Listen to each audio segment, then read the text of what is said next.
네, 오밤중 뉴스 함께하고 계십니다. 오늘 첫 번째 순서는 민주당 전 대변인 이경 대변인과 함께하는 시간 준비되어 있습니다. 안녕하십니까? 네, 안녕하지 못하시죠. 참, 네, 이게 요즘 하루하루가 정말 피를 말린다고 해야 되나요? 피 말린다는 분들 많으세요. 안 그래도 잠이 안 오는데 요즘 더 잠이 안 온다. 이런 분들도 계시고요. 그러니까 헌재가 헌법 수호의 의지만을 가지고 무언가를 이렇게 계산, 그들만의 계산을 했으면 좋겠는데 헌법은 빠진 그냥 그들만의 진짜 계산을 하는 것 같아서 좀 국민들 너무 힘이 듭니다. 여러분 제가 늘 말씀드립니다만 그 법조인들한테 많은 걸 기대하지 말라는 얘기 있죠. 오죽했으면 미국 속담에 변호사를 죽여버려라는 얘기가 나와 있겠습니까? 한 몇 년 전만 해도 그래요. 미국의 농담이나 속담 중에는 변호사와 관련된 게 많아요. 참 많대잖아요. 뭐 아시겠지만 전 세계에서 바퀴벌레보다 더 생존력이 뛰어나고 어디든지 있는 게 뭐냐? 변호사. 예. 변호사를 바퀴벌레에 비유한다 그러지 않습니까? 아이고. 근데 저는 몇 년 전까지만 해도 그 말이 그렇게 와닿지 않았어요. 이해도 잘 안 됐고. 근데 요즘 보면은 왜 그런 말이 나왔는지 이해가 돼요. 우리 사회에서 가장 천박한 욕망을 가지고 있으며 그 천박한 욕망을 관철시키기 위해서 자신이 가지고 있는 재능을 어떤 형태로든 간에 안 좋은 형태라도 10분 활용할 수 있는 사람들, 그런 사람들이 법조인들이 아닌가라는 생각이 들어요. 근데 그들만의 무슨 바퀴벌레 같이 뭘 하든 상관없는데 대한민국을 망하게 하는 그런 상황인 것 같아서 참담합니다, 지금 현재는. 미국의 변호사가 바퀴벌레면 한국의 변호사는 거의 좀비 수준이었죠. 많이 댓글 좀 남겨주세요. 많이 웃으셨겠네요. 네. 아마 좀 찬성하시는 분들 많으실 거예요. 맞아요. 미국 변호사가 바퀴벌레라면 한국의 법조인들은 좀비 수준이다. 내란 좀비.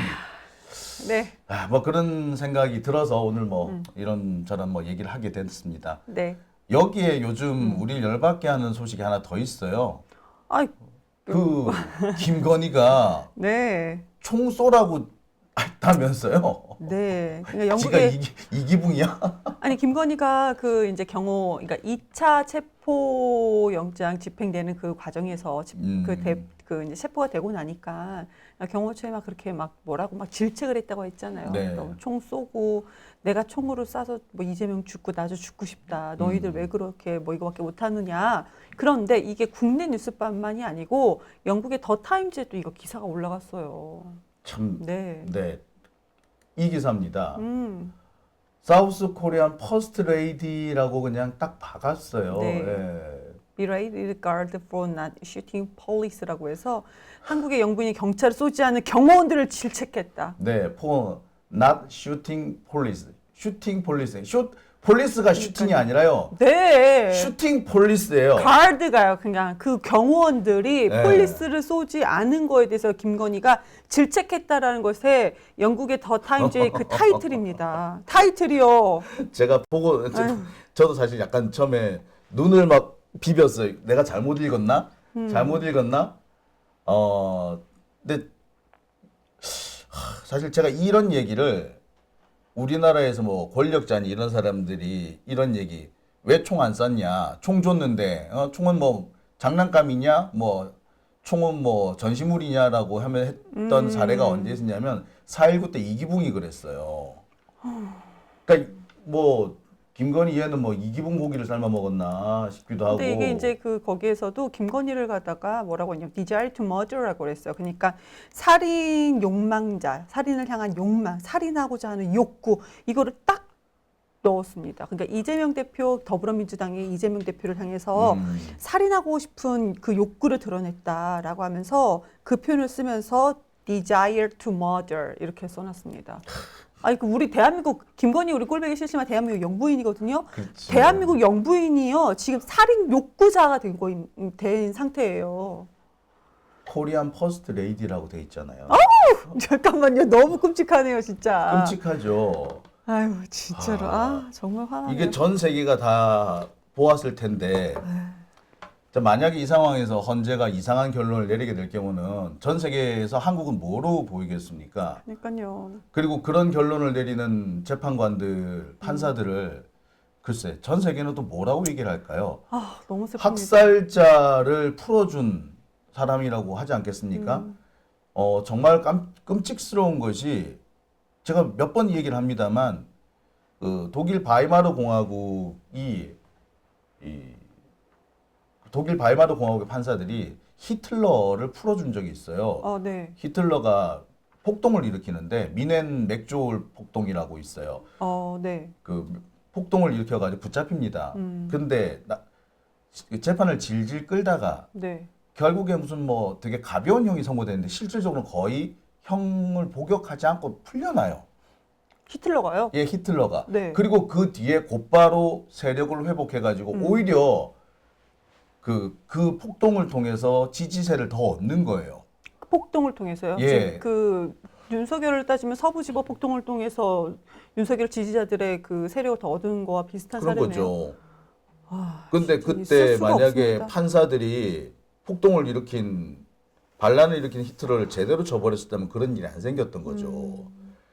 근데 그게 역사의 교훈이 아니라 지금 우리나라에서 실사판으로 지금 재현되고 있는 거죠. 거의 실시간으로 지금 재생되고 있는 거예요, 다시. 제가 말 너무너무 수- 깜짝깜짝 말 놀라는 있을 수가 것이 없습니다. 그 나치당이 성장하는 과정하고요. 지금 우리나라에서 윤석열이 극우 세력들과 결탁해서 네. 권력을 장악해 나가는 과정하고 너무 판박이처럼 똑같아요. 깜짝 놀랄 정도입니다. 너무 화가 납니다. 그리고 이제 외신에서도 보면은 김건희가 이제 워딩을 그대로 다뤄요. 그러니까 아니 총 가지고 있으면 뭐하냐, 이럴 때 쓰라고 있는 거 아니냐, 이게 외신의 워딩에 딱 들어갑니다. 총 가지고 너무 끔찍해요.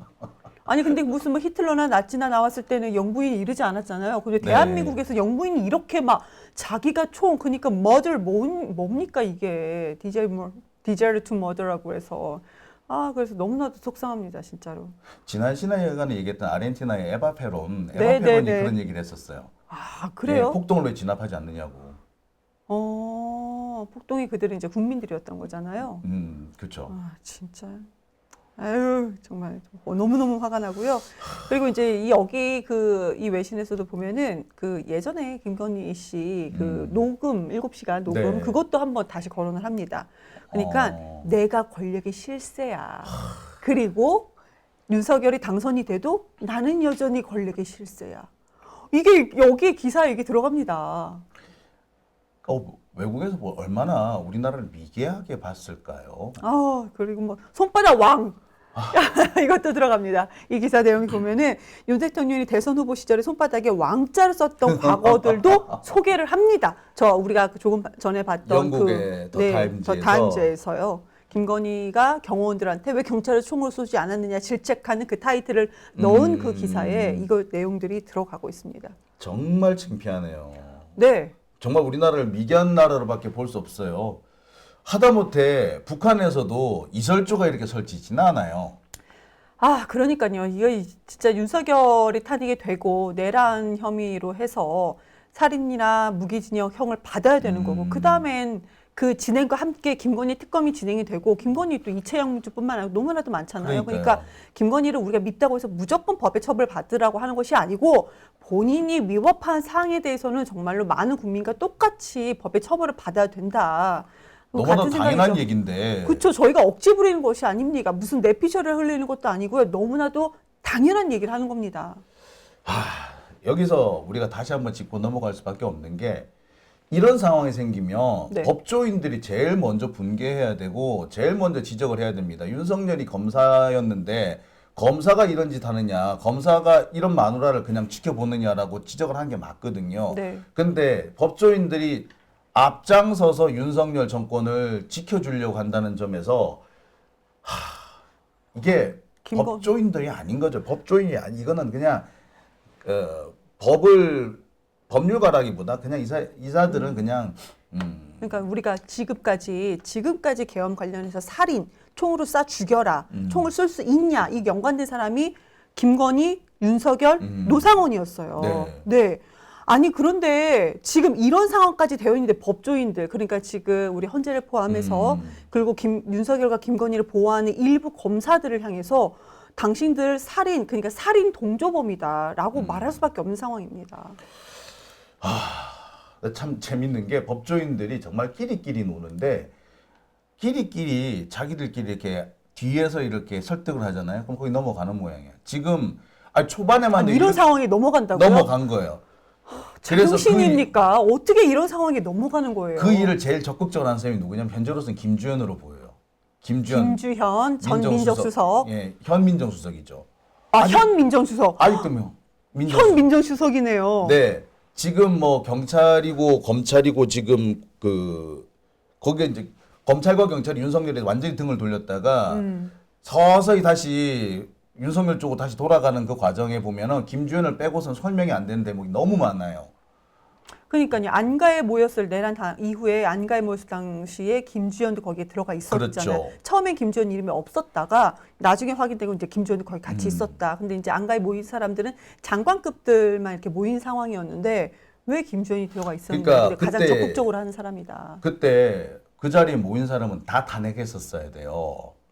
근데 그 자리에 이완규 법제처장하고 김주현이 있었는데 그분 사람은 탄핵을 안 했고 그리고 한 명이 누구인지는 확인조차 안 됐어요. 5명이 있었다고 그러는데 한 명이 확인이 안 됐어요. 지금도 확인이 안 되고 있어요. 근데 그 사람이 누군지 여러 설이 있는데 네. 뭐 처음에는 뭐 정상명이다라는 얘기도 있는데 누구 말로는 아니다. 그게 김건희일 수도 있다라는 말까지도 나와요.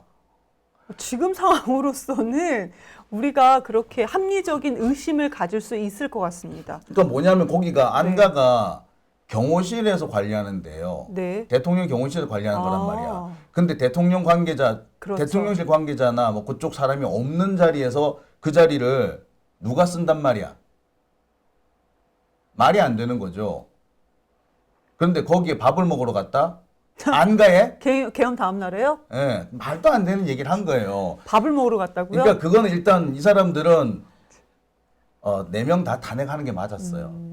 그러니까 이 사람, 김주현이 지금 설치게끔 된 것도 그 때문인 거예요. 그러니까 김주현하고 지금 심우정 검찰총장하고 이제 직속 선후배 사이 상하관계죠. 직속 상하관계. 그러니까 심우정이 김주현의 말에 지금 검찰 내부에서는 그러잖아요. 뭐 이렇게 복종할 수밖에 없는 사이다. 이렇게 얘기하고 있지 않습니까? 아니, 두 사람은 코드가 맞는 사람이에요. 아, 그래요? 원래 계속 같이 일을 해왔고. 그러니까 그러니까 심우정이 좀 윗선에 좀 김주현에서 잘 맞춘다. 이렇게 얘기를 많이 들었습니다. 그리고 심우정은 한마디로 말해서 뭐 없는 사람이에요. 줏대가 없는, 줏대도 없고 생각도 없고 시키면 시킨 대로 잘하는 사람이에요. 아. 근데 시키는 걸로 해야 돼요. 그건 누가 시키냐? 그거 김주현인 거예요. 그러니까 김주현은 오래전부터 이 사람이 뭐 특수통으로 알려져 있는데 실은 특수통이 아니야. 이 사람을 기획통이라고 그래요. 맞아요. 네. 기획통은 뭘 말하냐? 좋게 말해서 기획통이고 안 좋게 말하면 음모가예요. 아. 모사꾼. 네네. 수사를 기획을 하는 게 뭘 기획을 하겠습니까? 그림을 그리는 사람인 거야, 쉽게 말해서. 윤석열 같은 사람 머리 위에서 그림이 안 나온단 말이에요. 그 그림을 누가 그리느냐? 김주현이 그려놓는 거예요. 원래 그런 거 하던 사람인 거야. 그래서 이런 거예요. 그래서 참 끔찍합니다. 걱정이 돼요. 근데 어떻게 보면은 지금 하나하나 다 민낯이 밝혀지잖아요. 그러니까 우리가 생각했던 것보다 그들은 다수는 아니다. 그들은 우리가 생각하는 그 거대한 다수는 아니고 아주 소수가 막강한 큰 힘을 가지고 있는 것뿐이다라고 생각이 좀 드러나는 것 같아요. 그런 생각이 더 듭니다. 그래서 우리가 지금 이렇게 답답해할 필요는 없겠다라는 생각이 결국에 듭니다. 시민들이 뭉치면 문제를 네, 해결할 할 수 있습니다. 있다라는 그런 결론인데. 이 살인자들 그냥 다 그냥 네. 아니 근데 여기서 끝나면은 다행인데 이번에 영연병 얘기가 또 나왔더라고요. 아니, 기존의 영연병 얘기가 기존에 3,000개를 이제 구매를 했고 원래 2,000개 있던 거에서 네. 지난해 12월에 3,000개 3,000개 구매했대잖아요. 그 종이관을 관 1,000개. 1,000개. 그런데 여기에 또 3,000개 구매했대잖아. 참나 진짜 제정신이 아니에요. 난 이게 지금 며칠 전에 나왔다니까 일주일 전에 나왔던 기사잖아요. 네. 우리가 저거 보고도 진짜 기겁을 했었잖아. 영역백? 그러니까 영역백이라는 것이 이제 그거잖아요. 시체 수습 그 백이잖아요. 그러니까 관 대신에 쓰는 거예요. 네, 전쟁터에서. 시체 수습 약간 비닐백 같은 그런 존재인 거죠. 네. 군대에서는 그 뭐 영영낭이라고 영연낭이라고 우리는 주로 했죠. 네. 영연백이라고는 안 하고 영연낭이라고 주로 그러니까 했죠. 저거 하나만 해도 너무나도 끔찍한데 더 끔찍한 얘기 하나 더 해드릴게요. 저 영연낭 그 군대 속설 중에 시체가 10종 보급품이다라는 얘기가 있어요. 근데 실제로는 시체가 보급품일 수는 없잖아요. 네. 근데 왜 10종 보급품이라는 얘기가 나왔느냐? 이 영연낭이 10종 보급품이야. 아, 근데 지금 막 자꾸 시체 막 백 하나 하니까 속이 물렁거리네요. 너무 안 좋습니다. 이 대한민국 어쩌다 이렇게 됐어요. 진짜. 근데 참 이 얘기 들으면서 와, 아찔하지 않습니까? 지금 방송 같이 이렇게 함께 해주시는 분들 저같이 속 울렁거리는 분들 분명히 있으실 것 같아요. 그런데 유석열 석방되지 불법으로 지금 나온 지 나흘 뒤에 그러니까 계엄하기 전에 영연낭 3,000개 이미 샀는데 사놓고 석방된 지 나흘 뒤에 또 3,000개를 또 추가 1억 9천만 원 정도가 3,000개를 또 추가로 샀다면서요. 그렇죠. 보니까 예산 금액이 1억 9,500만 원이라서 이게 지금 그 3월 12일자로 공고가 떴어요. 이렇게 그러니까 이게 지금 나라 장터에 네, 공고 뜬 지금 거예요. 제가 이걸 SNS에 올렸더니 많은 분들이 지금 당장 조달청 나라장터에 들어가서 확인을 영영백이라고 검색을 해봤대요. 그랬더니 진짜 있더라. 그래서 그걸 댓글을 다 남겨주셨습니다. 너무나도 끔찍하다. 이렇게 얘기를 주시고 있습니다. 그러니까 이미 시체 담는 주머니를 잔뜩 사다 놨는데 수천 개를 사다 놨는데 아니 석방된 지 나흘 뒤에 이걸 또 산 겁니다. 네. 이게 이게 지금 제정신입니까? 보도가 많이 안 됐어요. 아니 이게 제정신이에요? 이거를 우리가 지금 함께 나눠야 되는 이 현실이 저는 너무나도 끔찍합니다.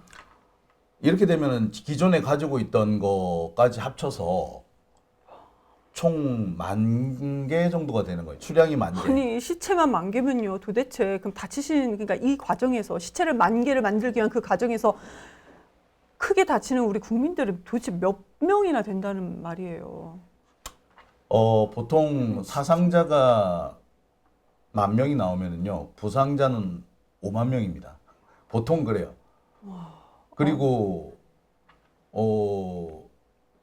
실제로 그렇게 되면은, 그 가담한 사람 수는 그 이상이 되죠. 한 20만 명 정도 된다는 얘기니까, 시민들 12군 중 20만을 향해서 무작위 발포를 하겠다, 무차별 발포를 한다라는 것을 의미하는 겁니다. 진짜. 이거는 처음에 지금 국방부는 계속해서 이거를 군사 대비용이다라고 얘기를 하는데 역대 우리나라 이렇게 많이 영연낭을 한 번도 없었다고 없어요. 언론 보도 이미 나왔습니다.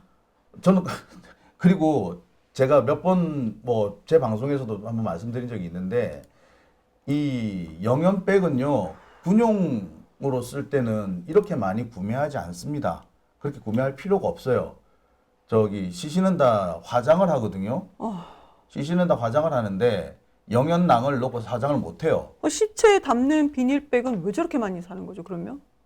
그러니까 보통 그러니까 통상의 경우는 그 군인은 화장 그러니까 그래서 군에 활용된 것이 아니라는 아니라고 얘기예요. 우리가 추론이 가능한 예, 거네요. 그러니까 이거는 민용 민수용이에요. 그리고 사망자가 10,000명이잖아요. 그러면 부상자는 내가 아까 5만 명이라 그랬죠. 그 기본이 5만 명이고 실제로는 뭐 그 더 이상 될 수도 있어요. 10만이까지 될 수도 있어요. 그럼 11만인데 11만의 사상자가 나왔다는 건 뭘 의미하느냐? 지금 우크라이나가 지금 3년째 전쟁하잖아요. 우크라이나에 지금 사상자 수가 38만이에요. 1년에 한 10만 명 정도의 사상자가 났다는 얘기거든요. 1년 동안 전면전을 해서 이거는 불가능해요. 이런 숫자가 나올 수는. 그리고 11만 명이 사상자가 났다는 거는 이거는 군단 3개 정도가 날아갔다는 얘기거든요. 있을 수가 없는. 있을 수가 없는 얘기예요, 지금 이거는. 윤석열이나 김건희 관련돼서 우리가 이번에 계엄 얘기를 하면은 이 사람들을 사람이라고 생각하고 이런 얘기를 풀어나가면 도저히 이해가 되지가 않습니다. 네. 저는 정말 이 사람들은 악마 같은 느낌이 들어요. 네. 어떻게 사람 목숨을 가지고 이렇게 국민들을 그냥 죽일 생각으로 계획을 세우고 그 국민들을 처리할 계획을 어떻게 세웁니까? 아찔하죠.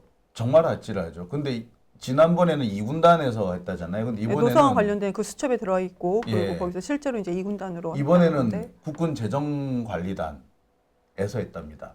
여러분 이 재정관리단요. 재정관리단이요? 이게 뭐냐면 옛날 경리단이라고 아시죠? 경리단길이라고 네. 아시죠? 한남동의 경리단길. 네네네. 예, 한남동 경리단이 사실은 정식 명칭은 국군 재정관리단이에요. 근데 거기서 영육백을 샀다고요? 예, 잠깐만요. 약간 너무 도심이지 않나요? 그죠? 그건 사실 이건 국방부에서 쓰겠다는 얘기죠. 너무 아찔하지 않습니까? 이게 단순히 이걸로 끝나는 게 뭐 구매해서 열받는다 정도가 아니고 구매해서 의심스럽다 정도가 아니라 이것을 구매한 장 곳도 보면 지난번엔 2군단이었는데 이번에는 국군 재정관리단이니까 경리단 해방촌 앞에 있는 그 경리단 한남동 거기 윤석열 집에서 멀지도 않아. 난 지난번에 이군단인 같은 경우는 이제 그 전두환 신군부에 있던 1980년대에 그때 이제 삼천교육대 소재지거든요. 그러니까 네. 조금 더 좀 안쪽으로 이렇게 도심이 아니라는 얘기죠. 근데 그렇죠. 지금 도심에서 관리하는 곳에서 그 영역백을 3,000개를 추가로 그걸 유석열이 석방된 지 나흘 만에 추가로 구매를 한 공고가 올라갔다 이런 거잖아요. 네. 아, 이 말은 어떡합니까? 달리 말하자면 군 안에 여전히 내란 세력이 암약을 하고 있다는 것을 의미해요. 수단과 방법을 가리지 않고 지금 현재 새로운 쿠데타를 준비를 하고 있는 겁니다. 너무나도 명백한 사실이죠. 석방되고 나서 어떻게 바로 본인이 무죄로 풀려난 게 아니거든요. 지금 아직 재판을 받고 있는 거고 단지 다만 불구속 상태인 거예요. 그런데 어떻게 이런 짓을 합니까? 제정신이 아닌 거죠. 이 사람들은 답답합니다. 이런 놈들을 보고 우리는 불교에서는 야차라 그러죠. 아, 예, 지체의 살과 피를 먹고 사는 악마, 야차라 그러죠. 야차죠, 야차. 사탄이라고 기독교에서는 개신교 사탄이라고 또 하는 것 같습니다. 예, 뭐 흡혈귀라고 하도 됐고요. 하여튼 뭐 괴물 말 그대로 괴물이 아닌가. 근데 이런 괴물들을 아직까지도 내쫓지 않는 헌법재판소 보면서 니들도 똑같은 놈들이구나. 라고 생각이 들어요. 제 방송 내내 너무 인상을 쓴 것 같습니다. 죄송합니다. 네. 아유, 진짜. 참 마음이 좀 그런데요. 네. 이거 다음 주제는 또 다음 주제를 해야 되는데 네, 예, 좀- 이게 주제를 넘기기가 참 그러네. 자, 이럴 우리 때는 좀 마음을 좀 안정을 좀 찾아야 될 것 같아요. 네, 잠시 그러면 마음의 평안을 잠시 평안을 찾기 위해서 잠시 화면 좀 바꾸고 돌아오겠습니다.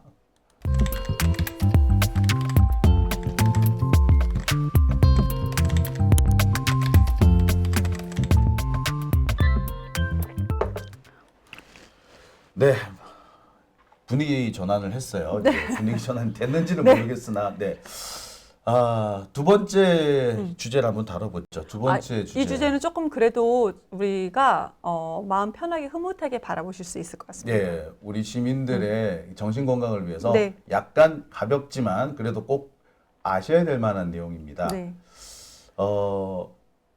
국힘당에서 이재명 권성동. 망언집이라는 걸 그렇죠. 그리고 권성동이 이걸 가지고 막 이재명이 망언집이다. 권성동이 이제 국민의힘 원내대표잖아요. 네. 막 이렇게 얘기를 했습니다. 망언집이다. 그래갖고 진짜 이거 PDF 파일로 해서 본인들이 막 홍보를 해요. 그리고 우리가 SNS도 이 PDF 파일을 다운받아서 이렇게 뭐 얘기를 하는데 결국 제가 아까 조금 전에 홍보라고 했잖아요. 네. 국민의힘은 망언집이라고 했는데 이거를 보시는 중도층을 포함한 많은 분들이 야, 이거 명언집인데?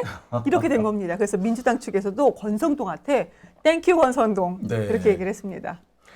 어떤 SNS를 보니까 권성동이 이제 이재명 대표하고 법대 동문이잖아요. 그렇죠. 형하는 사이. 네. 그 숨길 수 없었던 후배 사랑이라고 그런 얘기까지 나올 정도였어요. 진짜 너무 잘 어울리네요, 진짜. 근데 제가 보지를 않았는데요. 너무. 그 국힘당 안에서도 이 난리였다면서요. 뭐 이게 어디 뭐 망언집이냐고 이재명 홍보해 주느냐고 권성동 알고 보니까 어둠의 민주당원인 것 같다. 어둠의 민주당원이다 이런 말이 진짜로 있더라고요.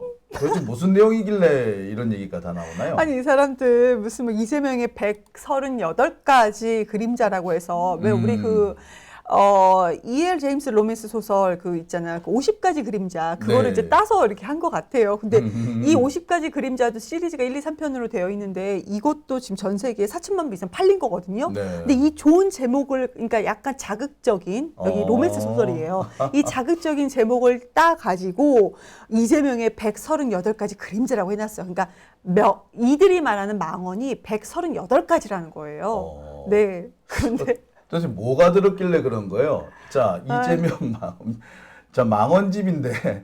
예뻐요, 또 책이. 자, 보니까 이러네요. 대한민국이 다른 나라의 정부 수립 단계와는 달라서 친일 청산을 못하고 친일 세력들이 미 점령군과 합작해 지배 체제를 그대로 유지했다. 명언이죠. 뭐 딱히 나 문제될 것도 아닌데. 아니 이거 정말 명언이지 않습니까? 그렇죠. 이거 첨부할 발언이 없습니다. 딱 이겁니다. 예. 네. 친일 청산 안 됐잖아요. 또 근데 있죠. 또 러시아에 우크라이나에 우리가 왜 끼나? 왜 끼냐? 그렇죠. 진짜 윤석열이 이거 정쟁 우리 대한민국 국민 그러니까. 군인들 보낸다고 막 이렇게 얘기했잖아요. 망언인가? 아니 러시아 우크라이나 사이에 우리나라가 왜 끼어? 우리나라 그죠. 지금 국민들 힘들다. 가계부채 너무 높다. 그러니까. 이 얘기했습니다. 아니 그리고 왜 거기까지 왜 가냐고. 그렇죠. 그 먼 데까지. 네. 그러니까 지금 현 상황에서 갈 필요가 없었던 거는 거죠. 자, 당연한 얘기인데 이거를 망언이라고 했다는 거죠. 네. 그럼 이게 뭐가 권성동 망언이지? 진짜로 그 동생 아우 사랑이었나 봅니다. 자, 아무리 비싸고 더러운 평화도 이기는 전쟁보다 낫다. 이거는 진짜 가슴 속에 들어오지 않습니까? 그럼요. 전쟁을 해서 아무리 우리가 승리를 해도 네. 아니다. 그냥 약간 더러운 평화라도 비싼 평화라도 평화가 낫다. 이거잖아요. 얼마나 많은 국민들이 목숨을 잃고 망하겠습니까? 사실 이 얘기는요. 체험 벌린 영국 수상이 네네. 한 얘기예요. 네, 맞습니다. 그러니까 그 얘기를 이제 이재명 대표가 이제 그 한 번 더 한 건데. 잘한 거죠? 저는 매우 잘했다고 생각합니다. 근데 이 얘기를 이제 망언이라고. 이제 이렇게 나오면은 이제 우리 후대에는 이재명의 말로 알 겁니다. 그러니까 사람들이 그럼요. 그렇게 알겠네요. 네. 아무리 이재명을 뭐 약간 이재명을 잘 몰라서 이재명을 지지하지 않는 국민들이 왜 이재명 알면 지지한다고 하잖아요. 그렇죠. 이거 명언집 홍보를 제대로 해줘서요. 지지하시는 분들 생각보다 많이 생길 거라고 요새 예상합니다. 조갑재 씨하고 정규재 씨가 이재명 대표 팬이 된. 만났더니 팬이 됐어. 아니, 또. 만나보니까 사람 정규재는. 괜찮더라. 오, 만나보니 사람 저 괜찮더라. 영상 봤잖아요. 어떻게 이렇게 칭찬을 해야 돼요? 그러니까 그분은 또 이렇게 조곤조곤 정규재 씨는 조곤조곤 칭찬을 하는데 사투리 써가면서 야, 뭐 흡수력이 엄청나던데요, 그냥. 네. 더군다나 지금 뭐 요새는 그분들이 전부 다 윤석열 꼭 탄핵해야 된다고. 그럼요, 맞습니다. 8대0 탄핵이라고 이렇게 말씀을 하신 정도니까. 근데 그건 있어요. 그러니까 이재명 대표가 글쎄 뭐 만나봤을 때 실제로 보면 그 솔루션을 잘 내요. 그렇죠. 예. 그러니까 단체장 행정부의 이제 지도자 경험이 정말 탁월했던 것 같아요. 그러니까 뭐 대부분의 정치인들이 해주겠다, 하겠다라고 말은 하나 실제 행동에 옮기는 조금 어려운데. 지금 현 상황에서 작은 것부터 무엇을 할 것인가를 네. 가장 캐치를 잘하고 이거를 또 실행을 잘하는 것 같습니다. 어떻게 하면 된다, 어떻게 이렇게 할 수 있다라고 네, 얘기하는 맞습니다. 모습, 그런 거 보면은 그래 뭐 네가 어떤 사람인지는 모르겠으나 그래 너 일은 잘하네라고 하게 그렇죠. 되거든요. 그럼요. 그런 뭐 그런 내용이 담겨 있지 않나 싶은데 어쨌거나 이재명 망언집. 자, 또 뭐가 있나요? 외국인 혐오 조장으로 득표하는 극우 포퓰리즘은 나라와 국민의 유해하다. 나치의 말로를 보시라. 혐오와 증오를 부추기고 갈등과 분열을 조장하는 것은 구태 여의도 정치. 너무 좋은 얘기 아닙니까? 좋은 얘기 아니야? 아 이거 맞는 얘기인데? 어떤 부분에서 우리가 비판을 해야 이게 되죠? 왜 망언이죠? 어떤 부분에서 우리가 비판을 해야 되는지 모르겠습니다.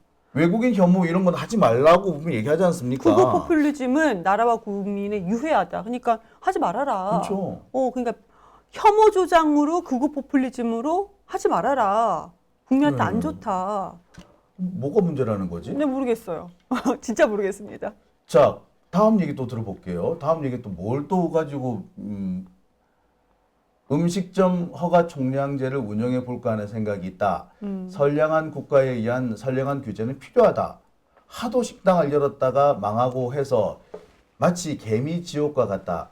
자살할 자유는 자유가 아니고 불량식품을 먹는 것이 자유가 아니고 굶어 죽을 자유도 아니듯이 마구 식당을 열어 망하는 것도 자유가 아니다. 이거 너무 좋은 말이잖아. 이거는 정말로 힘든 자영업자분들의 마음을 이해한 자만이 이 얘기를 할 수 있는 거죠. 그러니까 사람들이 나도 식당에 내볼까? 그다음에 또는 퇴직하고 오면은 치킨집이나 열지. 근데 그분들이 할 게 없으니까 예. 이것이 가장 최선이었던 거예요. 그런데 그러니까. 그러다 보니까 우후죽순 너무 많이 생겨서 서로 자영업자분들 서로 서민들끼리 경쟁을 하다 보니까 같이 죽는 거죠.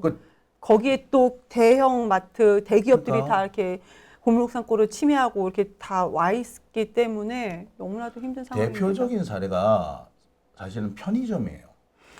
우리나라의 맞아요. 편의점 우리 옛날에 슈퍼마켓 있지 않았습니까? 동네 슈퍼라고 있었잖아요. 네네. 동네 슈퍼 한두 개 정도잖아요. 그럼요. 그런데 요새는 보면은 한 집 건너 한 집이 편의점이에요. 당장 우리 이 건물에만 해도 편의점이 2개야. 옆에 가면 또 편의점이 또 있어. 네, 편의점을 운영하신 분들도 그렇게 돈을 또 많이 소득을 보시는 건 아닙니다. 24시간 일을 하시는데 본인들의 생활비도 채 벌지 못하시는 분들이 많아요. 투입한 돈은 어마어마한데 편의점 하나 열려면 몇 억 들어가요. 네, 그러니까 이제 알바를 쓰지 않고 본인의 인건비 벌이한다. 그렇죠. 이렇게 많이들 말씀을 하세요. 그러니까 겨우겨우 이제 네. 온 가족이 매달려가지고 네네. 그러니까 그러니까 최저시급으로 인건비 버는 거죠. 네. 그냥.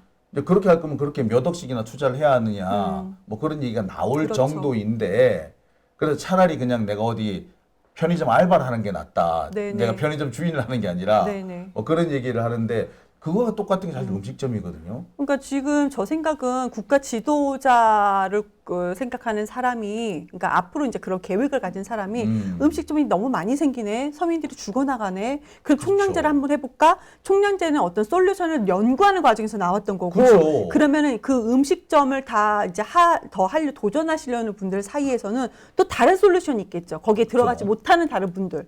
그러니까 이것이 국정 운영하는 지도자가 해야 하는 필수 고민 중에 하나가 아니겠습니까? 당연히 해야 되는 고민이에요. 그리고 이 얘기는 편의점 총량제 얘기하면서 사실 그럼 음식점도 총량제로 해야 한다. 네네. 라는 얘기가 같이 나왔었거든요. 그래서 네. 편의점 같은 경우에는 거리 제한을 둔다는 등 뭐 이런 얘기를 네. 하잖아요. 근데 윤석열은 선배님 진짜 윤석열은 그러면 이런 고민이라도 해봤겠습니까? 이 메뉴판 보면서 여기 맛있는 집이래, 맛집이래, 여기 뭐가 맛있나?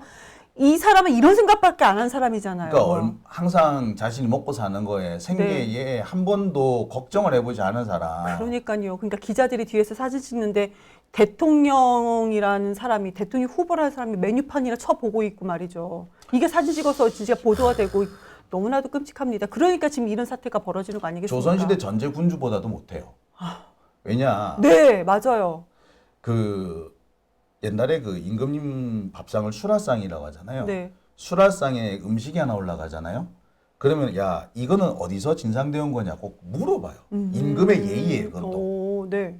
자 만약에 새로운 음식이 하나 올라왔다. 네. 전복이 올라온 거야. 음. 이 전복은 어디 거냐? 예, 제주 겁니다. 네.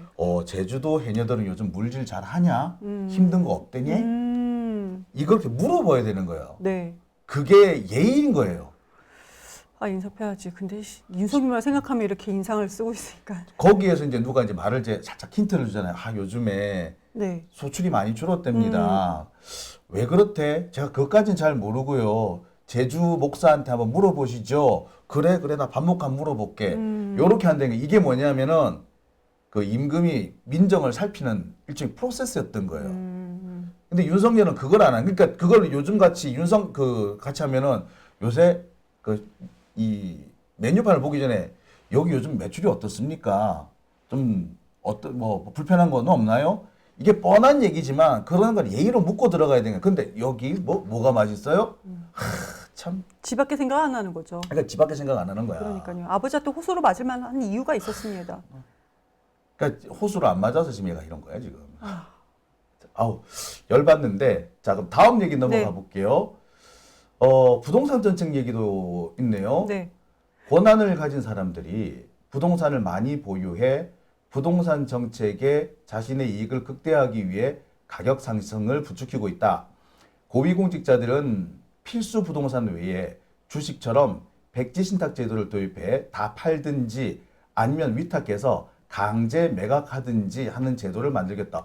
좋은데? 너무 좋지 않습니까? 왜? 그냥 부동산 정책의 권한을 가진 사람들이 지 부동산을 많이 가지고 있고 그 정책을 하는 거잖아요. 그렇죠. 그러니까 고위공직자로 오는 사람들은 그거를 주식처럼 강제 매각하기가 해라. 그러니까. 그럼 본인의 이익이 아니고 국가 전반적으로 부동산 정책을 할 거 아니겠습니까? 사익을 그렇죠. 배제하고. 너무 당연한 거 아닙니까? 양평 고속도로 갔다 여기 적합한 거 아닙니까? 양평에 있는 도로 그 땅 팔라고. 자, 양평고속도로를 좀 더 사악하죠. 더 많이 생각하죠. 더 많이 생각하죠. 더 많이 생각한데 사실 그 최은순의 여러 부동산이라든지 이게 사실 다 여기와 관련된 거잖아요. 네. 참. 국가 지도자를 생각했던 사람이 국정 운영에 관해서 저런 고민을 해서 말을 하거나 글을 쓴 겁니다. 당연한 얘기인데 이런 사람이 대통령이 돼야 된다고 생각을 해요. 만약에 이런 생각을 한 다른 누군가가 있다면 저도 그 사람을 유심히 한번 지켜해 볼 겁니다. 국민의 한 사람으로서. 네. 근데 지금까지는 없었잖아요. 아니 근데 이게 왜 망언이죠? 자, 그 다음 얘기. 재벌의 독점과 특권을 해체하고 부가 중소기업으로 가게로 노동자에 흘러가게 해야 합니다. 재벌 체제 해체와 공정경제 확립. 이재명 뉴딜 정책 세 번째입니다. 이게 지난 대선 때 공약인 네, 거죠? 맞습니다. 네. 이게 왜 잘못됐나요? 아니 재벌 독점 특권을 없애고 이거를 중소기업 그리고 우리 가까이 지 그리고 노동자들한테 혜택이 돌아가게 해야 된다. 당연한 얘기잖아요. 이거 대한민국 이렇게 돼야 되는 거 아니겠습니까? 그렇죠. 우리가 지금 만들고자 하는 대한민국, 우리가 후대에 물려주고 싶은 내 자식이 살고자 하는 대한민국, 이런 대한민국 아니겠어요? 그렇죠. 이게 망언이래요. 국민의힘은 건성도 여기서 막 이것까지 내고 이렇게 막 얘기를 홍보를 하고 있습니다. 지들이 망언하는 것 같은데. 저 이해가 안 돼. 그러니까 이거를 망언이라고 보는 이들의 시각이, 이들의 뇌 속이 뭐가 들었는지 알 것 같네. 네. 야. 또 이들의 자식들이 어떤 교육을 받고 또 사회의 그 다음 세대 기득권이 되려고 준비하고 있는지 끔찍합니다.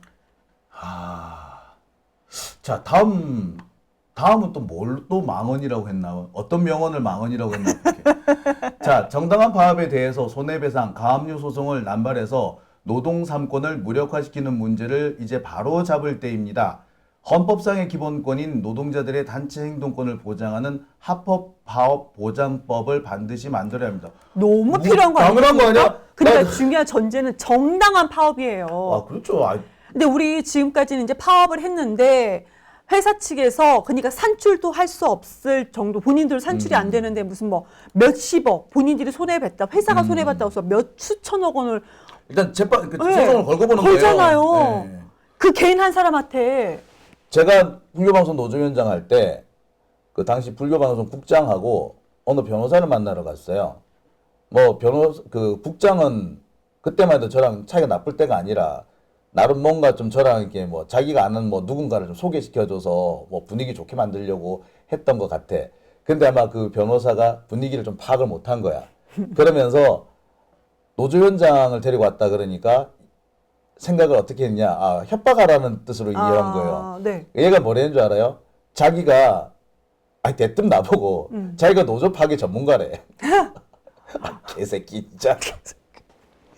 욕을 계속 욕을 그러면서 뭐라는 게 아니라 자기가 울산 KCC인가 울산에 있는 KCC인가 울산에 있는 어떤 그 노조를 하나 자기가 바꾸셨다는 거야. 네.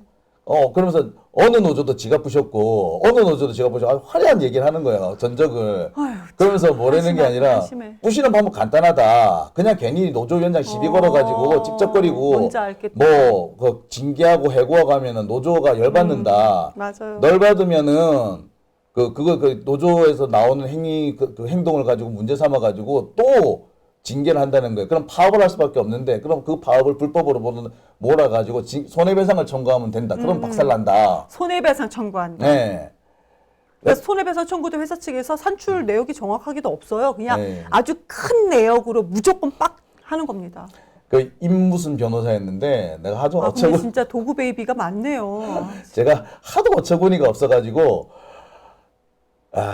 나중에 이제 제가 대한변호사협회에서 발행하는 신문이 있어요. 변협신문에 칼럼을 한번 써달라 그래서 칼럼을 쓰면서 노조 파괴 전문가 변호사라고 제목을 적어 했어요. 그랬는데 그 칼럼을 읽고 변호사 몇 분이 내가 쪽팔리고 죄송하다고 사과 보내줄 정도였어요. 아니 근데 대한민국에서요 70~80%가 노동자입니다. 네. 노동자예요. 대부분의 국민이 노동자죠. 그러니까 노동자가 대한민국 국민들이 내가 지금 정당한 파업을 할 수밖에 없는 그런 절박한 상황에서 그렇죠. 정당한 파업을 할 수 있게끔 법적으로 이거를 이제 보호막을 만들어놔야 된다. 근데 이것을 그들은 국민의힘 측에서는 망언이라고 합니다. 본인은 대한민국 1%니까요. 지들은 노동자가 맨날 아니니까요. 본인들의 자식 세대는 노동자가 아니니까요. 자기들은 이제 항상 사업주만 한다 이거죠. 저 돈도 많고 재산도 많고. 하기사. 자, 다음은 또 뭐라고 했나 볼게요. 누군가는 정치 보복을 끊어야 하고 기회가 되면 당연히 내 단계에서 끊겠다. 뭐 잘못됐나요? 정치 보복 끊어야 되잖아. 전 이거 사실 뭐 진짜 이해가 민주당에서 정치 보복한 적 없어요. 국힘당에서 맨날 하지.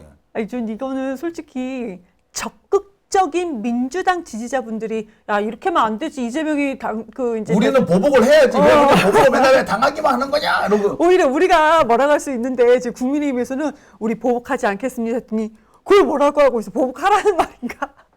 아니 지금 바보. 이거는 뭐 아무 생각이 다를 수가 없는데. 그러니까 그들도 이재명이 이번에 조기 대선 일어나면은 이재명이 대통령이 될 거라는 전제 하에 약간 그들도 스탠스를 취하고 대선을 준비하잖아요. 그럼 뭐야? 그 보복하라는 얘기인가요? 보복 안 하면 안 된다. 보복해라. 이건가요? 그러니까. 이건 진짜 이해가 안 됐습니다. 정말 이해가 안 가요. 네.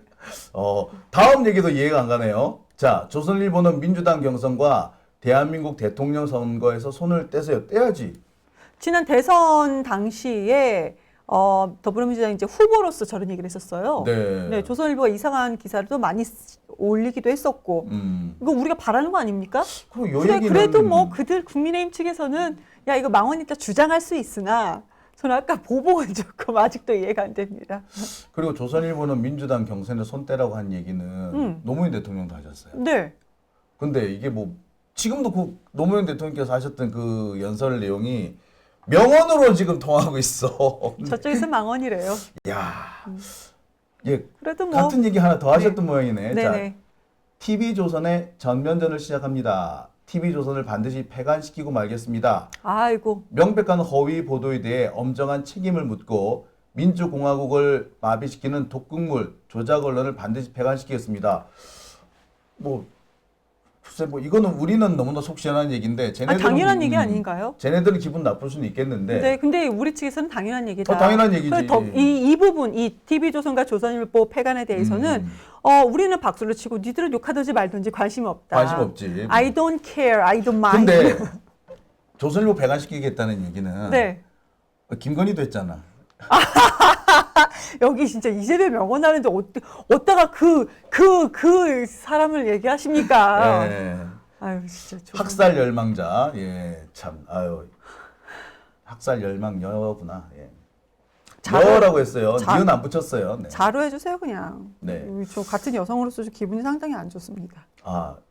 여라고 말하니까 여가 아닐 수도 있어요. 그럴 수도. Desire to murder 그냥 이렇게 해주십시오. 자, 그 다음요. 다음 또 뭐라고? 심우정, 딸내미. 자, 이것도 있네요. 또 뭐가 한미일 있습니까? 훈련을 핑계로 자위대의 군합발이 다시 한반도를 더럽히는 일이 발생할 수 있다. 지금 다들 그 걱정하고 있잖아. 그럼요. 그리고 자위대가 한반도에 들어오면 안 되죠. 이게요, 지금, 야당 대표로서 저런 얘기를 할 수 있어야 되고 해야 되는 겁니다. 그렇죠. 네. 저거는 이제 야당 대표일 때 저런 얘기를 한 걸로 제가 기억을 하고 있는데요. 당연히 해야 되는 얘기 아닙니까? 근데 이게 뭐 잘못됐나요? 네. 자위대 군합발이 다시 한 번 더 더럽힌 일이 발생할 수 있다. 그러니까 우리 정치권에서는 그러지 않도록 뭔가 대비를 해야 된다라는 얘기는 이거 얘기를 안 하면 이게 잘못된 정치인 아니에요? 그렇죠. 잘못된 그 야당 대표 아니겠습니까? 그럼요. 네, 근데 그쪽에서는 망언이다. 그러니까 야, 보면 볼수록 명언만 있구나 이런 얘기가 나오고 있는 겁니다.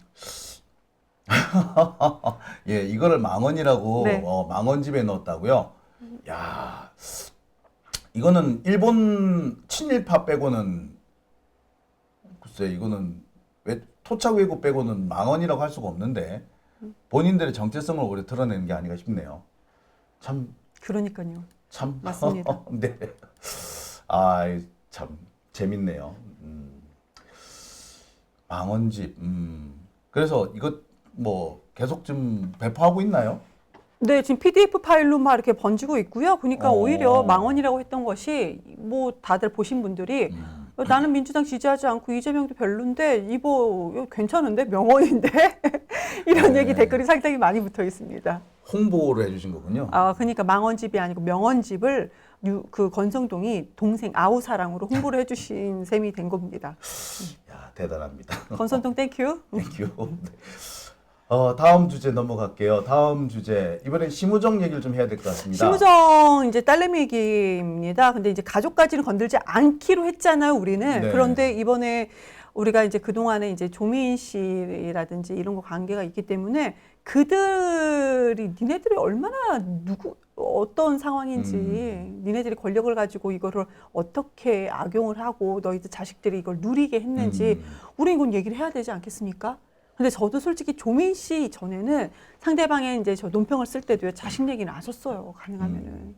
자식 근데 얘기는 자식 내 맘대로 안 되는 거니까 안 썼거든요. 근데 저쪽 애들은요, 오히려 거기를 공략을 하더라고. 아주 그냥 사악합니다. 진짜 사악해요. 네, 인간도 아니에요. 인간 말종이란 말도 아깝습니다. 그냥 인간 같지도 않은 사람들이 인간입니다. 그러니까 왜 그 깡패도 가족은 안 건드린다 그러고 그러니까요. 심지어 그 마피아도 가족은 안 건드린다 그러는데 가족을 건드리는 애들이 얘들이잖아요. 지들은 가족 건드리는데 지들 가족은 더 했네. 그러니까요. 특혜 채용을 했다는 얘기. 그러니까 지금까지 밝혀진 것은 2번이에요. 국립외교원 2024년도 1월 달인 거고요. 지금 25년도 3월이잖아요. 올해 3월 달에 외교부 연구원으로 2번입니다. 2번인데 우선 이제 이제 24년도로 돌아가면은 국립외교원에서 교육학, 인문학, 사회학, 커뮤니케이션 등 전공자 해당 전공의 석사학위 소지자 그러니까 그 기준이요. 네. 그리고 학사학위 소지자라면 그 전공자인데 학사학위 소지자라면 2년 이상 관련 분야 근무자 이것이 자격 요건이었습니다. 그런데 심우정의 딸은 이름이 신미경이요. 네. 신미경 씨. 신미경입니다. 네. 자격 요건에 되어 있지 않습니다. 그러니까 국제대학 졸업을 앞둔 사람이에요. 그러니까 석사학위 소지자가 아니에요. 소지 예정자입니다. 자격 요건에 미달이 되죠. 그런데 최종적으로 합격을 합니다. 봐준 거네. 네, 최종적으로 합격을 합니다. 그래서 근데 그때 당시에 심우정이 법무부 차관이었습니다. 그러니까 이 사람들은 대대로 부와 권력을 상속을 하는 겁니다. 심지어 이런 상류층, 최상류층이만 들어갈 수 있는 이런 그러니까 나 같은 사람이 이런데 넣으면 맨날 떨어졌지. 나 이유가 있었어. 그래서 지금 박사를 하고 계시는 거예요. 박사 거의 끝나가시죠? 이 마지막 학기 네. 지금 진행 중인데요. 네. 제가 석사 마치고 이제 정원 자격하기 직전에 그 헌법재판소 재판연구원이라고 그래요. 네. 재판연구원 6급짜리 연구원 그 지원을 한 적이 있어요. 그 서류 전형 통과를 했거든요. 근데 면접 전형 가서 그냥 떨어지더라고. 서류는 장용진이 그 장용진인지 모르고 했다가 얼굴 보고 아이고 아니구나. 그때만 해도 내가 나 대학원 다닐 땐 괜찮았어. 아니 그러니까 어떤 장용진인지 알았으니까 떨어뜨린 거 아닐까요? 아니요. 누가 얼굴이 그렇답니까, 선배님? 경쟁자가 네. 빵빵했어 알고 봤더니. 아 그렇군요. 네. 경쟁자가 빵빵한 거는 여기 해당되지 않는데요. 그러니까 그 경쟁자가 모 대학 총장 아들이었어요. 아, 그 빵빵이요? 네. 아, 집안이 빵빵한 그거요? 네. 아, 진짜. 그랬어요. 그래서 아휴, 좀 그렇습니다. 심우정 딸 같은 사람 만난 거지. 네, 그런데 그래서 이제 내가 떨어진 거라고 생각합니다. 근데 이게 심우정 딸이 합격을 했어요. 그 자격 요건도 갖추지 않아서 미달이었는데 합격을 했고, 그러면 누군가는 자격 요건을 충분히 갖춘 누군가 떨어졌다는 얘기고요. 이런 일이 지금 심우정이 건으로 우리가 지금 나왔지만 얼마나 많은 일들이 발생하고 그러니까. 있겠습니까? 그러니까 선배도 그 많은 사례 중에 하나였을 뿐이고 그렇죠. 저 또한 그런 비슷한 경험을 했었을 것이고요.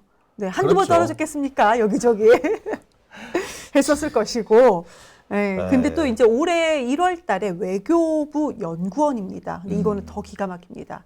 그러니까 경제 분야예요. 자격 요건이. 경제 분야 석사학위 소지자.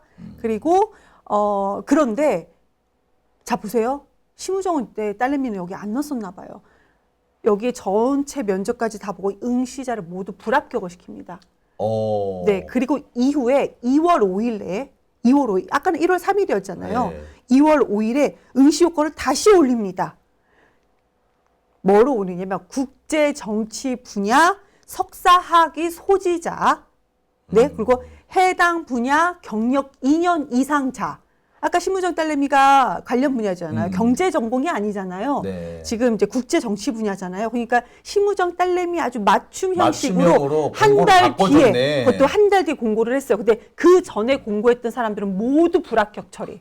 그 사람들은 정말 시간과 비용을 날렸네요. 네. 심우정 그런데 딸내미 때문에. 자 보세요. 아까 국립외교원에서 지금 심우정의 딸내미는 8개월 정도 근무를 했습니다. 그런데 지금 외교부에서는 연구원 이것도 관련 분야 2년 경력이 2년 이상이잖아요. 자격 요건이 미달입니다. 미달이네. 그런데 합격을 했어요. 뭐야? 합격했어요. 그러니까 자기들끼리 이제 나눠 먹기 하는 거라니까. 이게 말이 됩니까? 아니 보세요.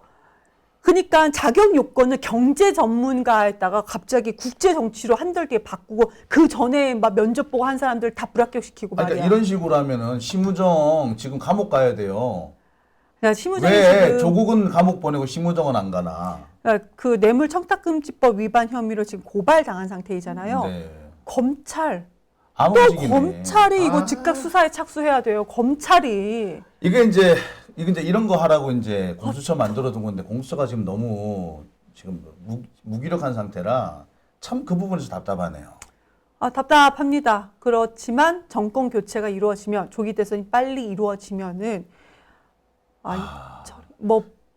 복수하지 않겠다, 보복하지 않겠다 해야죠. 전 해야 된다고 생각합니다. 그러니까 이걸 이제 복수의 문제가 아닌 것 같아. 그러니까 우리는 표현은 그쪽에서 부정적으로 보복이나 복수라고 얘기하지만 우리는 정당하게 다시 재정립한다. 적폐청산이네요. 말 그대로 네. 공정이네요. 건강한 대한민국으로 다시 이게 재정립한다. 공정이죠. 진짜 공정이죠. 맞습니다. 참 공정. 진짜 기가 차서 말이 안 나오네. 나 참. 그러니까 지금 이거 같이 방송 보시는 분들이 본인 얘기일 수도 있는 거고 본인의 자식 얘기일 수도 있는 거고 손자, 손녀 얘기일 수도 있습니다. 지금. 사실 되짚어 보면은 그 학교 다닐 때 우리는 데모 많이 하면 데모하면서 우리 운동가요라 그러잖아요. 보면은 뭐 맨날 보면 죽느냐 뭐 승리하느냐 뭐 이렇게 결의를 다지자 뭐 이런 식의 노래들이 많았어요. 가사가. 그때는 그냥 그렇게만 했었어요. 근데 지금 보니까 딱 지금의 그 얘기가 맞는 것 같아요. 이 많은 여러 가지 적폐들을 청산할 것이냐 아니면 우리 모두가 죽을 것이냐. 안 그러면 우리도 영연팩 들어가는 거야 지금. 여기는 누구 거, 이거는 내 거, 뭐 이렇게. 그렇죠. 지금까지 시체백에 우리가 이제 언론에서 확인된 것만 해도 한 10,000개 정도 있으니까요. 예. 힘내십시오, 여러분들. 끝까지 해야 되죠. 예. 참. 저 속이 좀 그러니까 야당에서는 지금과 다른 어떤 플랜을 계획을 세울 것이라고 저는 기대를 하고요. 우리 국민들이 할 수 있는 것은 지치지 않고 힘을 모아서 버텨주시는 것. 그것이 얼마나 더 힘든 건지는 알지만 같이 한번 저희 이제 지치지 말고 버텼으면 좋겠습니다. 네. 자, 다시 한번 우리 힘을 내서 끝까지 한번 싸워봅시다. 네. 하다못해 우리가 김건희한테 밀릴 수는 없지 않겠습니까? 그 탬버린한테 밀려가지고 되겠어요. 자, 오늘 말씀 감사드리고요. 예. 네. 예, 우리가 탬버린보다 나아야 되잖아. 당연히 원래 낫고요. 원래 낫고요. 그 사람은 감옥에 가야죠. 자, 오늘 여기까지 하고요. 금요일에 뵙겠습니다. 네, 감사합니다.